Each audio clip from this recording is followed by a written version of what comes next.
Association, and we have many representatives of those organizations here. I'm going to be brief because what we want to do is get the first load of people onto the yellow bus, our shuttle bus, and go over to Westinghouse High School. And that tour will walk back to the Village Green via Mount Zion Church. And that hike is going to be a little bit of a descent and a little bit of a stair climb. So if you don't want to risk that, which Ian and others have done and say it's mostly fine, the second shuttle will come back, and the second shuttle will just go over to Lincoln Boulevard and meet the first group right there, and we'll just stick to the flat. Christine Mondor unfortunately won't be able to join us on the hike, and she's obviously a very important member of our team, and I'd like her to make a few opening remarks about Living Waters before we get onto the this is the second of two hikes. We call it Negley Run Was Here. The first Negley Run Was Here was on the western side. So Larimer is shaped like a leaf. It's shaped like this, and the western side, this side, is was the focus of our first hike. The eastern side is going to be the focus of this hike. This project, Living Waters of Larimer, is looking hard at how rainwater becomes an asset, how it becomes integrated into the community's goals, and how we think about it as a positive. It's something that a community has a right to, and not just something that a community thinks about or somebody says you need to dispose of.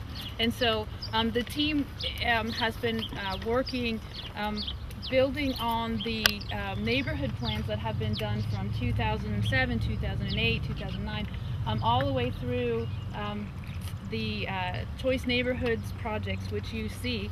That's where our first tour was, and so we got the tour through that site before construction started, in this precious moment, you know, when you can see the before and after. There are some great assets here, and a lot of people will be taking turns speaking, and so we should introduce the Living Waters of Larimer team and community members so that you can feel free to ask folks questions as we go, because no single person knows everything about all these places. John Stephen, community attorney and executive team member of Living Waters, and I'll be joining the crew at the stop at Lincoln Avenue Bridge. Ian Lipsky, I'm an engineer and hydrologist with Living Waters of Larimer, and I will go all the way to Westinghouse with you. Hi, I'm Bob Bingham. I'm an environmental artist. Betsy asked me to collaborate on this project more than 3 years ago, and we've been pressing on. Yusuf Ali, Larimer Consensus Group, and community liaison for Living Waters of Larimer. Hi, I'm Ashley. I'm a design consultant with Evolve VA, and I've been a part of Living Waters for about a year now. So, I'm Joel Tarr. I'm sort of a historian. I'm at Carnegie Mellon University, and I've been written quite a bit about water and sewers and that stuff in the street. Malik Bankston, I serve as Executive Director of Kingsley Association. Sam Malloy, intern on Living Waters of Larimer, and part of the community outreach team. Betsy Damon, Living Waters is my passion, not only Larimer, but everywhere in the world, and I'm an eco-artist. Hi, my name is Carol Peaks. I'm chair of the Larimer Consensus Group and chair of the Larimer Green Team, and I'm over 30-year resident, live right down on Mayflower on the one-way side, and it's good to see this happening. I'm Mary Turner. I'm a longtime resident of Larimer, 38 plus years, and I'm on the Larimer Consensus Group in the Living Waters and the Larimer Community Watches. So glad to be here. She's like a water Wonder Woman. Yeah. So. You want an educator, call Mary. Miss Betty. I'm Betty Lane. I'm a 44-year resident of Larimer. I'm a member of the Larimer Community Watchers. I'm for the Green Team, the Red Up Team, the Larimer Consensus Group, Living Waters of Larimer, everything, co-house and all that. I'm Mayra. I'm with the Kingsley Association and Living Waters. How are you? So let's take a walk over to Maurice's bus over there. And we have a number of stops on your map that are labeled. This is the first one, Westinghouse High School. What we're going to do is different members of the team have prepared different sections for the map and the research. And if anybody else who may have attended cares to speak up, there is. I've just been dying to say this. There's a wall of fame inside. Started in 1991 of a number of very interesting people. Okay, so Westinghouse High School opened in 1924, and it was originally designed for wealthy Italian students. Okay, so I am a graduate of Westinghouse, class of 71. This school, just like this neighborhood, has gone through a lot of transitions. This neighborhood primarily was established and settled mostly by a lot of the sort of senior managers that worked in industry. This part of Homewood, which I generally characterize as being part of North Homewood, is primarily typified by, there are some row house developments like the one you see over here. So it was a very stable middle class neighborhood. The demographic trends have been the same across all of these neighborhoods. It's just that in most instances, black people just ended up being the last ones sort of following the trend. It's not that they started something new, it's not that it was different. You know, they were just doing the same thing, you know, that their white counterparts did before them, whether they were immigrants, you know, whatever the case may be. This school has gone through a lot of transition and changes. It's certainly operating in a very challenging way right now, academically, in terms of what's going on here. When I was here at Westinghouse, there were nearly 4,000 students in this school. We went to school in 2 shifts. We literally had a junior high school and a senior high school, all in one setting. We went to school in 2 shifts. The last shift didn't get dismissed until 4:05 in the afternoon, just to give you some idea. So the people who used to own these houses in this neighborhood were people who, they were teachers, they were mill workers, you know, they worked in the post office, they earned living wages, and they were able to afford these homes, but they were also able to afford to upgrade, keep them up, and keep them in good repair. As those people sort of leave the workforce, you know, they either move away, they die, whatever, these homes end up going to their heirs and descendants who don't have those same economic opportunities available to them. So that's another form of disinvestment, because those people now aren't able to keep these properties up, and so they begin to fall into disrepair. We can look at blocks and blocks of Homewood that used to be very like whole blocks. The blocks are very fragmented because a lot of those homes are now gone. They were blighted, they've been torn down. So that's another form of disinvestment that people need to be mindful of, at least in terms of the after effects of it. But in this neighborhood, just like Larimer, can and is engaged in a process, not the same kind of process that we're working, to begin to try to take control of the planning and the visioning for what the future of this neighborhood can be. And I think that this neighborhood, like Larimer, has a similar challenge in that while it's important for us to be cognizant and be able to recognize what it was, it's equally important that we not become slaves to that history, and that we free ourselves, liberate ourselves to be able to think about what the future can be, which may be something different than what it was. And that's really important. Sure is. That's true. Miss Mary? I'd like to say something about Westinghouse. I had 3 of my kids that graduate here. It was back in the 80s. And at that particular time, they was given a test for the military. They was training them to take the test for the military.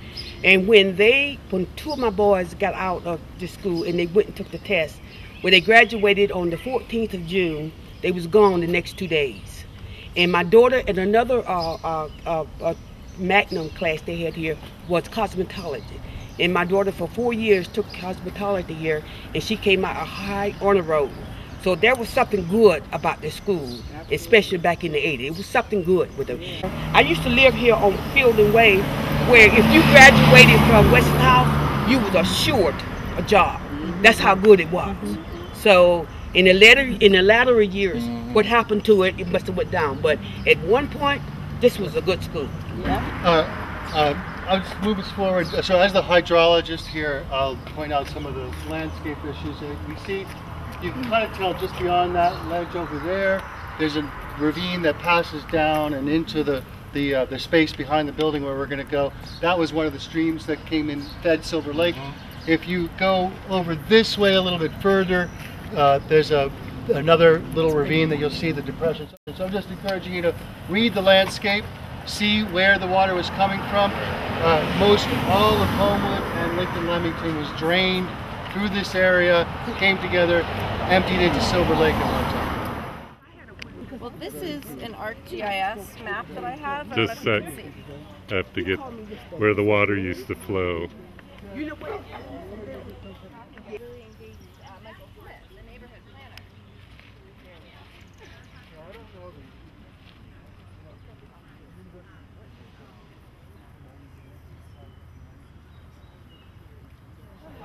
Yes, sir. Well, I'll just be poisoned up. Yes, sir. Thank you. Just wait a minute. Let me get this here. Yeah. Can't imagine it's not. Thank you. Water came down into this area, was slowed down because it was a gushing torrent that came from the hillside, slowed down and then slowly released further downstream so that there were no problems with flooding, flash flooding during big storms. It was a natural system, it worked really well, and it's gone now. Though he wasn't the original owner, we know that a fellow named George Finley acquired these properties somewhere in the 1840s, 1850s.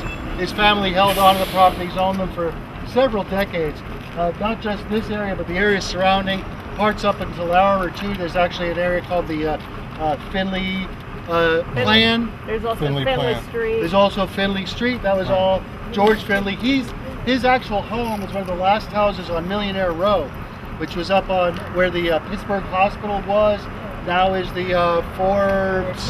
As a matter of fact, that's right on the other side where Finley Street is. And that was his home. He had a home down here on the lake too. When he was finished, when he sold his home, it became a public space with pavilion and an area for outdoor concerts, a very popular location. It was called Silver Lake Grove.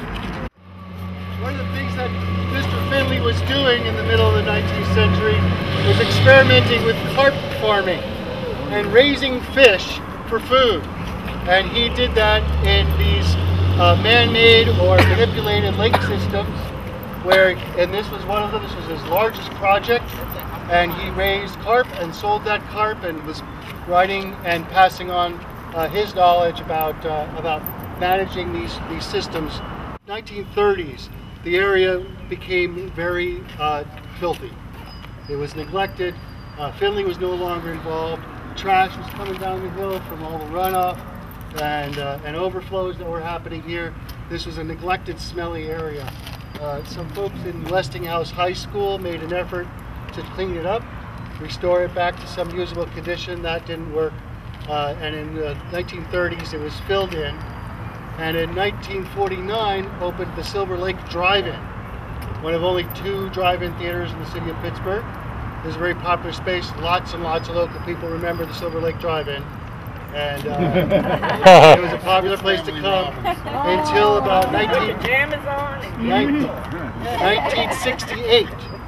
The property was, the drive-in closed down. URA was in possession of the property and arranged to lease it to a company who is going to help develop a number of small small industries, light industries, specifically for the purpose of hiring African Americans living in Homewood and Lincoln Leamington who were losing jobs and were at that time considered chronically unemployed. This is late 1960s. As you can see, there are fewer jobs probably here than there were in the 1970s. The estimate at that time was 250 jobs would become available. URA still owns this road. The property is owned by this leasing company that rents to the different corporations here. And that's where we are today. To that point, the reason why you don't see quite as much flooding down here now is because it was drained and filled. goes higher than the surrounding town. Yeah, so now this water is all still basically being shuttled off somewhere else towards Washington Boulevard, you know, to keep on uninhibited the path down towards the river. So the drain and the fill effectively brought the level up, so that the water actually. And now we have all these hardscapes here. You know, on this whole site, you have all this hardscape that actually, obviously, facilitates that water to keep, you know, running off. Not in my place.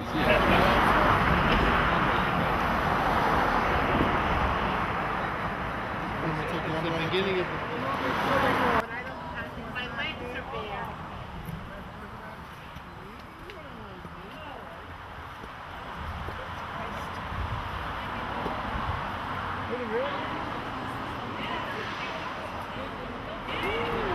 I think it changed hands not too long ago. You are a minor.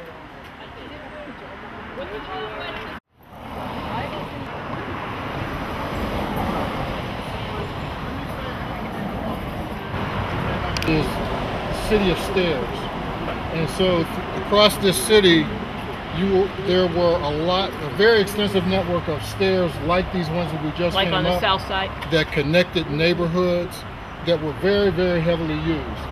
Point out, as Ian mentioned, this was all owned by George Finley and the Finley family throughout much of the 19th century. So after the Civil War, and most of this area was still not very accessible to the public. The major road from East End down to the river was over at Negley Run. There's a river road headed that way. There were a few roads through here, but for the most part, it was the Finley estate and the lake.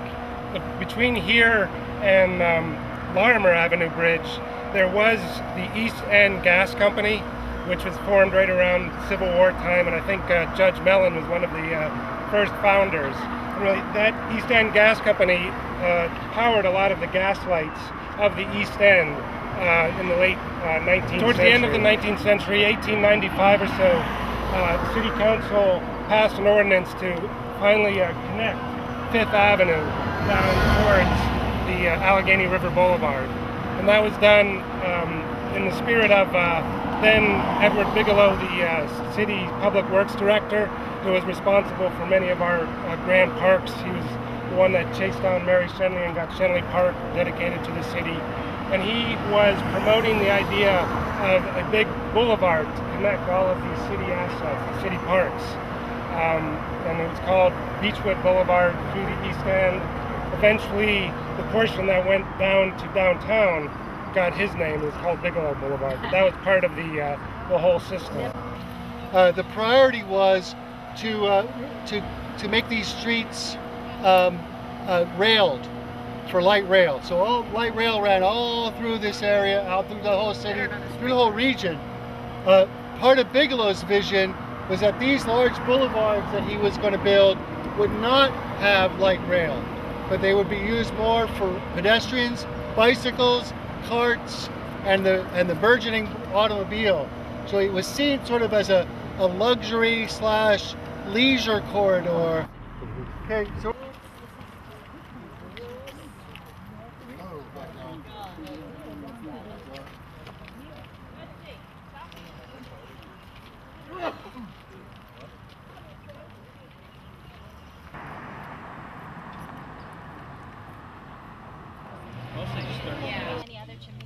No, that's right, exactly. They're well over there. See down there? The hope or the vision of Living Waters of Larimer is to find how to maximize where we can collect this water, and then we are calling where the cisterns are wells, the well. It's a metaphor. Always the well has been where people went and talked to each other and gathered and got their waters and got the stories for the day and went back in their works. One thing that was identified in the Community Vision to Action Plan was utilizing some of this water and some of the land for urban agriculture, leading a discussion with the Larimer Consensus Group for a community land trust, which would be able to manage steward some of these properties, and obviously would be a great umbrella for an urban ag program. Colton Avenue over there really was where the stream was located. The stream flowed that way, which is east, and probably spilled right over the cliffs down into Washington Boulevard. Wow. The contributing areas are up here. It's actually the case that Shetland Avenue was once called Spring Street, which may have implied that there were a lot of seeps coming out of the hillside here, and it's since been sort of leveled out a little bit. Part of the reason why we chose this location for the community well is because we could capture runoff from these surrounding areas, store it here, release it slowly into this area that we're hoping becomes more firmly earmarked as an urban agricultural zone. So it's all, like Betsy was saying, it's all part of the system. Think about natural processes, look at topography, look where the rainfall goes, figure out how to use those to our advantage, leverage the natural systems in ways that we can benefit from them. Behind me is the Larimer School, which was a public school that everyone in the neighborhood attended. Unless you went to Catholic school, you went to Larimer School. There was once a very tall Italian-style tower with a clock on it that faced all directions. That was an important landmark for everyone. It really made this neighborhood distinctive. That tower came down a good long time ago. The school closed down not too long after, and it's currently owned by a gentleman, Emmett Miles, who is an investor and developer of sorts, and he's looking to work with KBK and transform this into some senior housing and some market rate housing as well. There's also a lot of interest through the Choice Neighborhoods Initiative and the Cormac Baron Salazar to put some more commercial properties. Whole thing, but I think we're all right. We're here. The hydrologist talking again. We're on the ridge line. Water just falls over there, moves over that way. Water that falls over here moves over that way. Kind of significant. We're talking about managing stormwater and planning for different reuses and uses of natural spaces. Speaking of storms. We have, for those of you interested, that brick building just over here, one of our last remaining old school businesses from the neighborhood, Grosso's Sausage Company. One of the key features of the co-housing interest group, if you will, is that it is described as being an intentional community. So the people who are involved and interested in it are all people who have come to be known to each other, who are familiar with each other, who have some express commitment at some level to want to form a specific residential community. But at its heart, this is a for-sale housing program. I call it community within the larger community. You have love for cooking. Well, you're going to have plenty of opportunities because they have a common house, and we said there would be one meal there a month for all the tenants in the complex to come and sit down and communicate and eat and socialize. Your garden, we got plenty of garden for landscaping.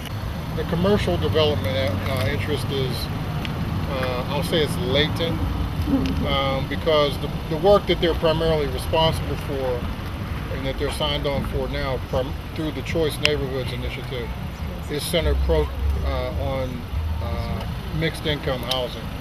So this general vicinity is also the site for the third phase of the Choice Neighborhoods housing development program. What they've agreed to do as part of their redevelopment is to put in some street-side bioswales to capture water runoff from the roadway, manage it within a small gardened area along the curb, and raise plants there that will be depressed.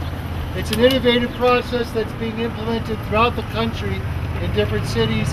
This will be one of our very earliest installations here in Pittsburgh.